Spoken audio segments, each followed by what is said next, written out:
और आइए पहली बड़ी खबर की ओर आपको लिए चलते हैं। प्रधानमंत्री नरेंद्र मोदी ने आदमपुर एयरबेस पहुंचकर देश के बहादुर जवानों को शाबाशी दी। पीएम ने ऑपरेशन सिंदूर में उनकी बहादुरी को सराहा। पीएम ने कहा कि आतंक के आकाओं को अब समझ आ गया है कि भारत की ओर नजर उठाने का अब एक ही अंजाम होगा, तबाही।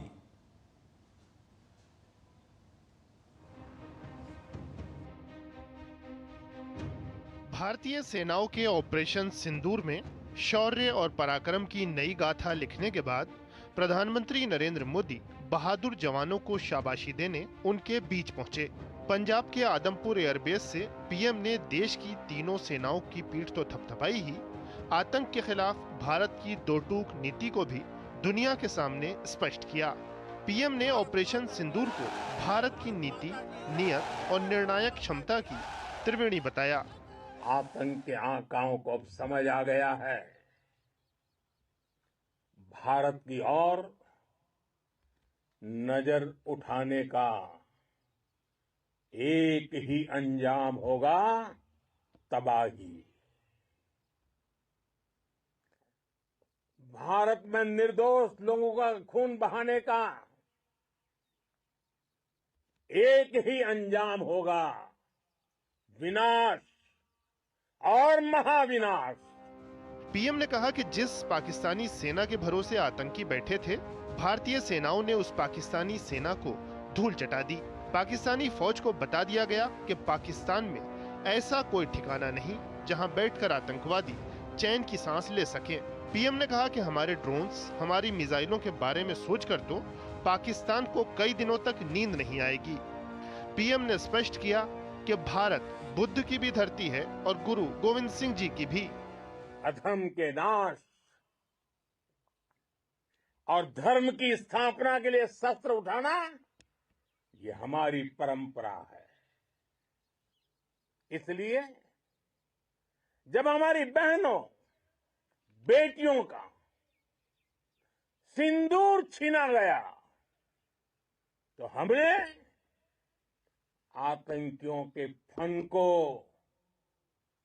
उनके घर में घुस के कुचल दिया। प्रधानमंत्री ने देश के आधुनिक हथियारों के साथ साथ तीनों सेनाओं के शानदार तालमेल को सराहा। पीएम ने कहा कि भारतीय सेनाओं को ऐसे ही मुस्तैद रहकर दुनिया को याद दिलाते रहना है कि नया भारत शांति चाहता है, लेकिन अगर मानवता पर हमला होता है तो ये दुश्मन को मिट्टी में मिलाना भी अच्छी तरह जानता है। पाकिस्तान की गुहार के बाद भारत ने सिर्फ अपनी सैन्य कार्रवाई को स्थगित किया है। अगर पाकिस्तान ने फिर से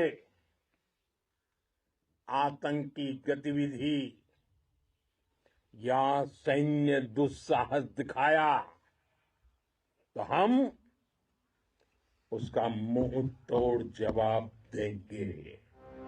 आदमपुर एयरबेस से प्रधानमंत्री का संदेश जवानों के नाम तो था ही, इसमें नए भारत की नई ताकत की गूंज भी साफ सुनी जा सकती थी।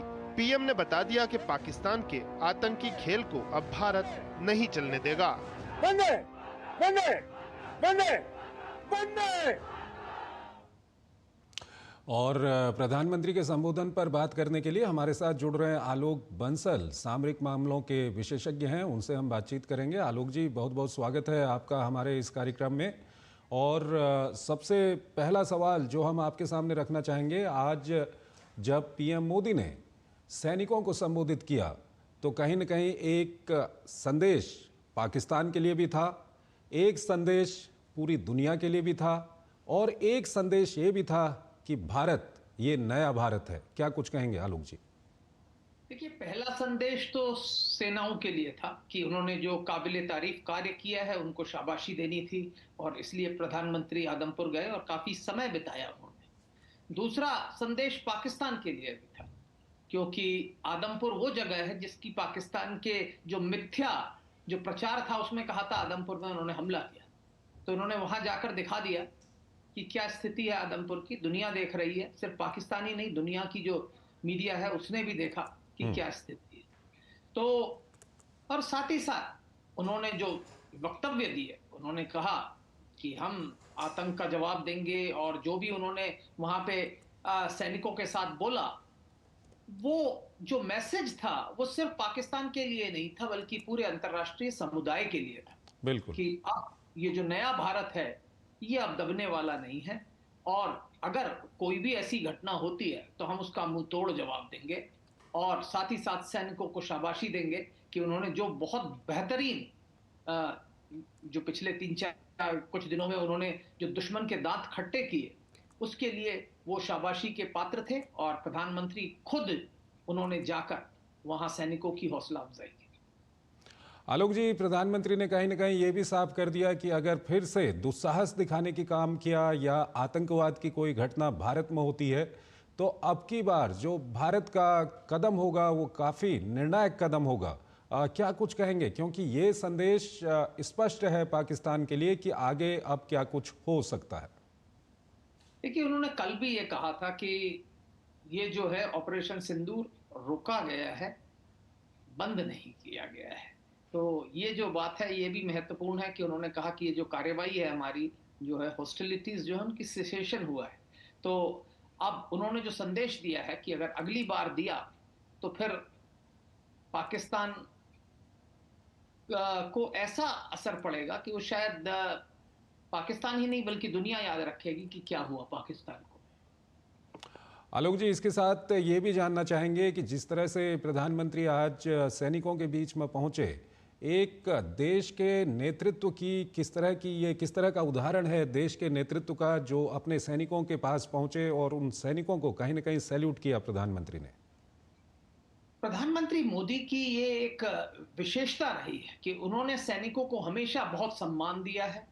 और अगर आप देखें, उन्होंने अपनी दिवाली हमेशा सैनिकों के साथ मनाई, चाहे वो सियाचिन में हो, चाहे वो समुद्र में हो, चाहे कहीं भी हो। और उन्होंने सैनिकों की हौसला अफजाई में कभी भी कोई कमी नहीं की। और इसीलिए तुरंत ये युद्ध जो संघर्ष था, इसके रुकने के तुरंत बाद वो आदमपुर गए और वहां उन्होंने सैनिकों के साथ काफी ज्यादा समय बिताया। और इससे सैनिकों का जो उत्साहवर्धन होता है, उनके अंदर एक नई ऊर्जा का संचार होता है। उनको लगता है कि देश के हमारे सर्वोच्च नेता प्रधानमंत्री यहाँ हमारे साथ हैं। तो उससे जो उनकी उत्साह का वर्धन होता है वो अद्वितीय है। और यही प्रधानमंत्री मोदी की विशेषता रही है कि उन्होंने जो है इस तरफ किया। और साथ ही साथ उन्होंने ये भी कह दिया था, वो उन्होंने कल भी कहा था कि बातचीत सिर्फ पीओजेके के मुद्दे पर होगी या आतंक के मुद्दे पर होगी। और आज उन्होंने फिर शायद इसको रिट्रेट किया कि जो पाकिस्तान आतंक का एपिसेंटर है और उसको रोकना है। तो ये सब चीजें उन्होंने कही। और उन्होंने तीनों सेनाओं, ये बहुत महत्वपूर्ण बात है कि भले ही वो आदमपुर गए हों पर उन्होंने तीनों सेनाओं को शाबाशी दी एक उत्कृष्ट परफॉर्मेंस की। आलोक जी, इसके अलावा आज विदेश मंत्रालय ने भी एक प्रेस कॉन्फ्रेंस की, और हालांकि उस प्रेस कॉन्फ्रेंस में प्रधानमंत्री ने जो कल राष्ट्र को संबोधित किया था उसमें कई सारी महत्वपूर्ण बातें कही गई थी। उसी बात को आगे बढ़ाया गया, लेकिन विदेश मंत्रालय ने ये साफ कर दिया कि जम्मू और कश्मीर का जो मामला है इसमें किसी तीसरे पक्ष की दखलंदाजी बिल्कुल पसंद नहीं है। और बातचीत होगी तो भारत और पाकिस्तान के बीच में होगी, और बातचीत होगी तो वो पीओके को लेकर के बातचीत होगी, टेरर को लेकर के बातचीत होगी। ये भारत का रुख एक बार और स्पष्ट करना, ये क्या कुछ कहता है? देखिए, क्योंकि पिछले कुछ दिनों से राष्ट्रपति ट्रंप ने कुछ इस तरीके की ट्वीट की जिसमें ऐसा लगा कि वो कश्मीर के मुद्दे में भी कुछ हस्तक्षेप करना चाहते हैं। और जबकि भारत ने अपनी स्थिति बिल्कुल साफ कर दी। सन 72 के बाद से कश्मीर में किसी भी तीसरे पक्ष की कोई भूमिका नहीं है। इस समस्या का निदान सिर्फ द्विपक्षीय वार्ता से होना है। और जिस मुद्दे पर बात होनी है वो सिर्फ पाक अधिकृत जम्मू कश्मीर है और साथ ही साथ आतंकवाद। इन्हीं दो मुद्दों पर बात होनी है और किसी मुद्दे पर पाकिस्तान से बात नहीं होनी। बिल्कुल। आलोक जी, इसके अलावा जिस तरह की कई सारी अफवाहें चल रही हैं, कई सारी बातचीत इस तरह की चल रही है, लेकिन अगर हम भारत के रुख को देखें तो ऑपरेशन सिंदूर को लेकर के कहीं ना कहीं भारत ने ये साफ किया कि हमारा जो निशाना है वो आतंकवादियों के ठिकाने थे। हम पाकिस्तान की सेना पर हमने कोई हमला नहीं किया, लेकिन पाकिस्तान की ओर से जब कार्रवाई की गई तो उसका मुंह तोड़ जवाब दिया गया। और ऐसे में अंतर्राष्ट्रीय समुदाय का काफ़ी समर्थन भारत को मिला है।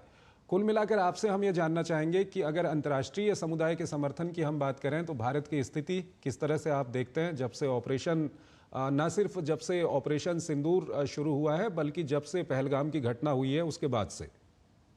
देखिए, जहां तक सवाल अंतर्राष्ट्रीय समुदाय का है, सबने आतंकवाद का विरोध किया है, सबने पहलगाम की घटना पर दुख प्रकट किया है। यहां तक कि चीन, जिसे पाकिस्तान का अभिन्न मित्र कहा जाता है, उनके विदेश मंत्री ने भी राष्ट्रीय सुरक्षा सलाहकार श्री अजीत डोवल जी से बात करके उन्होंने कहा कि चीन हमेशा आतंकवाद का विरोध करता है और आतंकवाद का और उन्होंने दुख प्रकट किया जब पहलगाम की घटना हुई।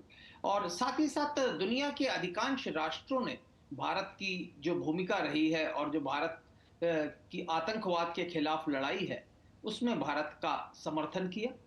और यहां तक कि जो राष्ट्र पाकिस्तान को कुछ सैन्य सहायता भी दे रहे थे, उन्होंने भी कोई वक्तव्य खुलेआम नहीं दिया। जैसे तुर्की वगैरह की हम बात करते हैं, उन्होंने भी कोई खुलेआम वक्तव्य भारत के विरोध में नहीं दिया, मेरे विचार से, जहां तक मुझे याद है। बल्कि कई ऐसे राष्ट्र थे जिन्होंने पाकिस्तान के खिलाफ भी कहा, जैसे अफगानिस्तान ने कहा कि कोई इस्लाम की लड़ाई नहीं है। और पाकिस्तान के अंदर भी कई लोगों ने यह दर्शाया कि ये जो लड़ाई है इससे कोई मजहब का कुछ लेना देना। ठीक है आलोक जी, आप हमारे साथ बने रहिए। एक और खबर इससे जुड़ी हुई है, वो हम दर्शकों को दिखाएंगे और उसके बाद आपसे बातचीत करेंगे, लेकिन पहले हमको यहाँ पर एक छोटा सा ब्रेक लेना है।